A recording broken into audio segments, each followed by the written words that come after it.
Hi hello guys, അപ്പോൾ welcome back to new video. അപ്പോൾ നമ്മൾ ഇന്ന് വന്നിരിക്കുന്നത് ചെറിയൊരു ഓഫ് റോഡുമായിട്ടാണ്.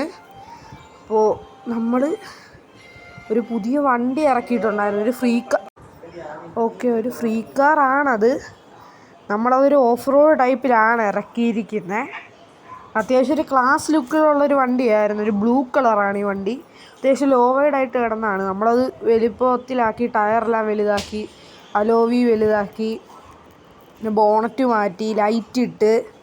വണ്ടിയുടെ പേര് ഗോസ്റ്റ് എന്നാണ് ഞാൻ ഇപ്പോൾ ഇട്ടിരിക്കുന്നത്. ഓക്കെ, നമുക്ക് കുറച്ചും കൂടി ഫ്രണ്ടിലോട്ട് ഇറക്കിയിട്ട് ഈ വണ്ടിയുടെ ലൈറ്റ് കറക്റ്റിലാണോ കിടക്കുന്നതെന്ന് നോക്കാം. ഓക്കെ, ലൈറ്റ് മിന്നി കത്തുന്നതിൽ തന്നെയാണ് കിടക്കുന്നത്. ഓക്കെ, നമുക്ക് ഇനി ഭയങ്കര വണ്ടി എടുത്തേക്കാം. ഇപ്പോൾ നമ്മൾ ചെറിയൊരു ഓഫ് റോഡ് വെറുതെ പോകുന്നതാണ്. ഈ വണ്ടി ഇറക്കിയ ഉടനെ തന്നെ ഞാൻ ഡെസേർട്ടിലോട്ട് എടുത്തുകൊണ്ട് വന്നു. നമ്മുടെ വീട്ടിൽ നിന്ന് അവിടെ ഒരു ഗ്യാരേജിലാണ് നമ്മൾ പണിഞ്ഞത്. എന്നിട്ട് നമ്മൾ നേരെ ഡെസേർട്ടിലോട്ട് വെച്ച് പിടിച്ചു. ഇവിടെ വന്നപ്പോൾ മുഴുവൻ ചെളിയായി. അതിപ്പോൾ വിചാരിച്ച് നമുക്ക് നേരെ ഒരു വീഡിയോ എടുക്കാമെന്ന് അങ്ങനെ എടുത്തതാണ്. ഇപ്പോൾ നമ്മൾ നേരെ ഓഫ് റോഡ് ഇറക്കുവാണ് ഇവിടുന്ന് അങ്ങോട്ട്.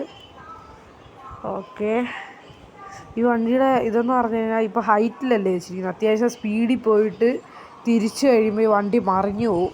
കാരണം നമ്മൾ ഇതിൻ്റെ എപ്പോഴും ഉള്ളൊരു ഇതില്ലേ, വണ്ടി ഇരിക്കുമ്പോൾ ടയറ് ഒരു മീഡിയം സൈസിലല്ലേ പോകത്തുള്ളൂ. ഇത് നമ്മൾ ഇച്ചിരി കൂട്ടി വെച്ചിരിക്കുവാണ്. അതിൻ്റെ ചെറിയൊരു പ്രശ്നമുണ്ട്.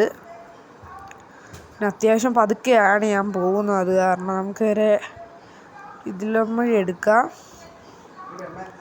ഓക്കെ, ഇനി നമുക്ക് അത്യാവശ്യം സ്പീഡിൽ തന്നെ പോയേക്കാം. അപ്പോൾ ഈ കേവ് കഴിഞ്ഞിട്ട് ഓഫ് റോഡാണ്. നമുക്കപ്പോൾ ഓഫ് റോഡ് തന്നെ ഇറങ്ങാം. ഓക്കെ, ഇത് കണ്ടോ ഇവിടെ വെള്ളം വീണ പാട് കണക്കുണ്ട്. പക്ഷെ അത് വെള്ളമല്ല, കല്ലാണ്.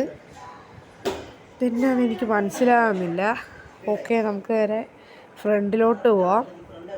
ഈ വണ്ടിക്ക് ഞാൻ V8 V6 എൻജിൻ വെച്ചിട്ടുണ്ട്. കുറച്ച് ഇതെല്ലാം കയറ്റിയിട്ടുണ്ട്. പിന്നെ ശബ്ദം ഞാനൊന്ന് കേൾപ്പിക്കാം കുറച്ച് കഴിയുമ്പോൾ. ഓക്കെ, നമുക്കിനി ഓഫ് റോഡ് തന്നെ പോകാം. ഓക്കെ ഗൈസ്, ഞാൻ ഇതിൻ്റെ ശബ്ദം ഒന്ന് കേൾപ്പിച്ചു തരാം.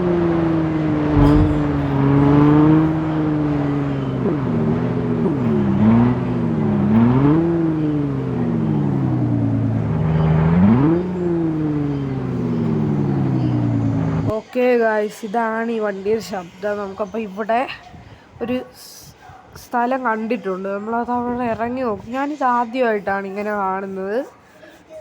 നമുക്ക് നേരെ ഒന്ന് കയറി നോക്കാം ഇതെന്നാന്ന്. ഇതൊന്നുമില്ല ഗൈസ്, വെറുതെ ഇവിടെ വെച്ചിട്ട് മാത്രമേ ഉള്ളൂ. ഇതൊരു ഹിഡൻ പ്ലേസ് കണക്കൊരു സ്ഥലമാണല്ലോ. മറ്റേ വലിയ ലോക്കറിൻ്റെ ആ സാധനം ഇപ്പോൾ പോയപ്പം ഇത് വന്നെന്നാണ് തോന്നുന്നത്. പോയോ ഇല്ലയെന്ന് എനിക്ക് അറിയത്തില്ല. ഞാൻ ആ സൈഡിൽ കൂടെ പോയിട്ട് എനിക്കത് കാണാൻ പറ്റിയിട്ടില്ലായിരുന്നു. നേരത്തെ ഈ അപ്ഡേറ്റിനും കഴിഞ്ഞതിൻ്റെ മുന്നിലത്തെ അപ്ഡേറ്റിനും എങ്ങാണ്ട് മുന്നേ വരെ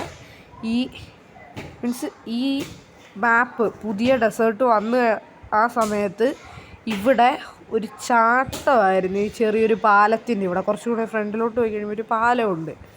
ഇവിടെ ഒരു ചാട്ടമായിരുന്നു. ബട്ട് ഈ അടുത്തൊരു അപ്ഡേറ്റിൽ ആണ് അവരിത് ഇവിടെ ഒരു ബ്രിഡ്ജ് സെറ്റാക്കിയിട്ടുണ്ട്. അത് നല്ല കാര്യമാണ്. കാരണം നമുക്കിപ്പോൾ അപ്പുറത്തോട്ട് പോകണമെങ്കിൽ കറങ്ങി പോകേണ്ടി വരുമായിരുന്നു. ഇപ്പോൾ നമുക്ക് നേരെ ബ്രിഡ്ജ് തന്നെ കയറിപ്പോയി, ഇല്ലെങ്കിൽ വണ്ടി ചാടിക്കണം. നമുക്കപ്പോൾ ഇവിടുന്ന് ഇൻഡിക്കേറ്റർ ഇട്ട് തിരിക്കാം. ഓക്കെ, തിരിച്ചേക്കാം. നമ്മുടെ ഇൻഡിക്കേറ്റർ തനിയെ ഓഫാകുന്ന കാരണം കുഴപ്പമില്ല. നമുക്കപ്പോൾ ഇനി നേരെ ഇവിടോട്ട് തന്നെ പോയേക്കാം. നമുക്കിപ്പോൾ മെയിൻ റോഡ് തന്നെ കയറാം. കുറച്ച് കഴിഞ്ഞ് ഈ ഓഫ് റോഡ് കയറിയേക്കാം നമുക്ക്. ഓക്കെ, നമ്മുടെ മറ്റേ നമ്മൾ തുടങ്ങിയ സ്ഥലം എത്താറായിട്ടുണ്ട്. ഓക്കെ, നമുക്കപ്പോൾ സ്പീഡിൽ പോവാം ഇനി. ഗായ്സ്, ഇടിച്ച് കയറിയിട്ടുണ്ട്. ഓക്കെ, നമ്മളാ സ്ഥലത്ത് എത്തിയിട്ടുണ്ട്. ഇപ്പം നമ്മൾ ഇതിൻ്റെ ഫ്രണ്ടിൽ ചെന്നിട്ട് നമുക്കൊന്ന് ഇറങ്ങി നോക്കാം നമ്മുടെ വണ്ടിക്ക് വല്ല പ്രശ്നവും ഉണ്ടോയെന്ന്. ഓക്കെ, നമുക്കപ്പോൾ ഇതിൻ്റെ ഫ്രണ്ടിലോട്ട് അങ്ങ് നിർത്തായി വണ്ടിയാണെങ്കിൽ. ഓക്കെ, നമ്മുടെ വണ്ടി ഇവിടെ കിടക്കട്ടെ. ഇനി ഇറങ്ങി നോക്കാം വണ്ടിക്ക് വല്ല പ്രശ്നവും ഉണ്ടോയെന്ന്. ചെറിയൊരു ശബ്ദം കേട്ടായിരുന്നു. പക്ഷേ വണ്ടി ഇച്ചിരി ഹൈറ്റിലിരിക്കുന്ന കാരണം വലിയ കുഴപ്പമില്ല, ഒന്നും പറ്റിയിട്ടൊന്നുമില്ല.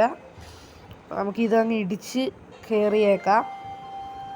ഓ, എന്നാ എഫക്റ്റാണോന്ന് നോക്കിയ ഗൈസ്, എന്നാ എഫക്റ്റാണ് അവർ കൊണ്ടുവന്നിരിക്കുന്നത്.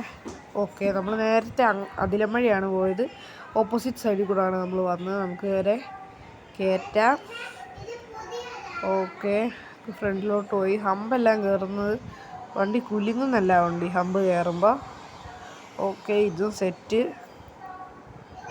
ഗൈസ്, നിങ്ങൾ വിചാരിക്കുന്നുണ്ടായിരിക്കുക തമ്പിനെയിൽ നമ്മുടെ വണ്ടി അല്ല വെള്ള കളറിലായിരുന്നു ഇരുന്നത്, ഇപ്പോൾ ഒരു ഡാർക്ക് കളറിലായിരിക്കുന്നത്. ഗൈസ്, ഞാൻ ശരിക്കും തമ്പിനെയിൽ എടുക്കാൻ മറന്നുപോയായിരുന്നു. അപ്പോൾ ഞാൻ ഗെയിമിൽ നിന്ന് ഇറങ്ങി കഴിഞ്ഞപ്പോഴാണ് തമ്പിനെയിൽ എടുക്കണമെന്ന് ഓർത്തത്. ആ സമയം നമ്മൾ വണ്ടിയെല്ലാം കഴുകിയിട്ടാണ് ഞാൻ ഗ്യാരേജിൽ കൊണ്ട് ഇട്ടത്. അപ്പോൾ നേരെ ഞാൻ വണ്ടി എടുത്ത് ഡെസേർട്ടിൽ തന്നെ വന്ന് അവിടെ നിന്നപ്പോഴാണ് കണ്ടത്. ഓക്കെ, നമ്മുടെ ബാക്ക് വ്യൂ. ഇതൊരു അത്യാവശ്യം കുഴപ്പമില്ലാത്ത വണ്ടിയാണ്. പിന്നെ ഫ്രീ കാർ ആയത് കാരണം വലിയ ലക്ഷറി ഒന്നും നോക്കണ്ടല്ലോ. അത് കാരണം ഇങ്ങനെ തന്നെയാണ് നമ്മുടെ ഒരു നോർമൽ കാറിൻ്റെ ലുക്ക്. കാരണം നമുക്കിത് അങ്ങോട്ട് ഇഷ്ടപ്പെടത്തില്ലായിരിക്കും ചിലവർക്ക്. കാരണം നമ്മൾ BMW, Audi എല്ലാം ഓടിച്ച് നടക്കുന്ന ലക്ഷറി ആയിട്ടുള്ളവർക്ക് ചിലപ്പോൾ ഇഷ്ടപ്പെടത്തില്ല. എനിക്കും ഇത് കണ്ടിട്ട് ആദ്യം എന്തൊക്കെയോ പോലെ ഉണ്ടായിരുന്നു. കാരണം നമ്മൾ ഓടിക്കുന്നത് 1000 കോയിൻ്റെ വണ്ടിയെല്ലാമാണ്, അല്ലെങ്കിൽ ജീപ്പ്, പിന്നെ നമ്മുടെ ജെമിനി, പോളോ, അതെല്ലാമാണ് നമ്മളിപ്പോൾ ഓടിക്കുന്നത്. ഇതെല്ലാം കണ്ടോ, പണ്ടത്തെ ഇതെല്ലാമാണ്. പക്ഷേ ഇവിടെ ഇൻഡിക്കേറ്റർ എല്ലാം ഉണ്ട്, സ്പീഡോമീറ്റർ എല്ലാം വർക്കിംഗ് ആണ്. പഴയ വണ്ടിയാണെന്നേ ഉള്ളൂ, പക്ഷേ സ്പീഡോമീറ്റർ എല്ലാം പക്കാ വർക്കിംഗ് ആണ്. ഓക്കെ, അപ്പോൾ നമുക്ക് വണ്ടിയിൽ നിന്ന് ഇറങ്ങിയേക്കാം. പക്ക വർക്കിംഗ് ആണ് എല്ലാം. നമ്മുടെ ഡിക്കി ബൂട്ട് സ്പേസ് നോക്കുകയാണെങ്കിൽ അത്യാവശ്യം ലക്ഷറിയാണ്. നമ്മൾ നോക്കുമ്പോൾ ഒരു ലക്ഷറി ലുക്ക് കാണും, പക്ഷേ അകത്ത് കയറുമ്പോൾ വലിയ ലക്ഷറി ഇല്ലെങ്കിലും നല്ല രസമാണ്. നമ്മുടെ കിറ്റെല്ലാം കയറ്റിയിട്ടുണ്ട് ഞാൻ. ഫ്രണ്ട് ബമ്പർ, പിന്നെ സൈഡിലെ ബാക്ക് ബമ്പർ, സ്പോയിലർ, പിന്നെ ഗോസ്റ്റ് എന്ന് വണ്ടിയുടെ പേരും കൊടുത്ത്. ഓക്കെ, നമ്മുടെ ഫ്രണ്ടിലെ ബോണറ്റ് മാറ്റിയിട്ടുണ്ട്. അപ്പോൾ ഇത്രയും നമ്മൾ അപ്ഡേറ്റ് കൊണ്ടുവന്നിട്ടുള്ളൂ. അപ്പോൾ ഞാൻ ഈ വീഡിയോ ഇവിടെ വെച്ച് നിർത്തുവാണ്. എല്ലാവർക്കും ബായ്.